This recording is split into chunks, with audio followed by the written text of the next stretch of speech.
మనం వెళ్ళాలనుకుంటే కుదరదు, ఆయన దర్శనం ఇవ్వాలనుకుంటేనే కుదురుతుంది. ఎంతోమంది వెళ్ళి దర్శనం కాకుండా కూడా తిరిగి వచ్చి ఉంటారు. మీకు రహస్యం చెబుతాను, వినండి. ఆయన మనకి దర్శనం ఇవ్వాలనే సూచనలు మనకి పంపుతాడు. ఎలా అంటే నిద్రపోతున్నప్పుడు కలలో కనపడడం, తరచూ శ్రీవారి గురించి విషయాలు మన చెవిన పడడం, లేదా ఎవరైనా తిరుమలకు పిలవడం. ఈ విధమైన సంకేతాలు కనబడితే వెంటనే బయలుదేరండి కొండకి. కానీ ఒక్క విషయం, అక్కడ మనం దర్శించుకునేది మామూలు విగ్రహం కాదు, సకల జగత్తును నడిపే శక్తి స్వరూపం, బ్రహ్మాది దేవతలు దర్శించుకునే విరాట్ స్వరూపం అది. విగ్రహ రూపంలో కనిపించి భ్రమింపజేసే శ్రీవారి రూపం అది. చక్రవర్తులు, సామంతులు ఆయన దర్శనం కోసం బంగారు వాకిలి ముందు పడిగాపులు కాశారు.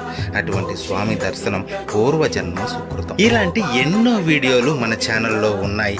సబ్స్క్రైబ్ చేసుకొని వాటన్నిటినీ వినండి. శ్రీవారి దర్శనం మీరు ఎన్నిసార్లు చేసుకున్నారో కామెంట్ చేయండి. ఓం నమో వెంకటేశాయ.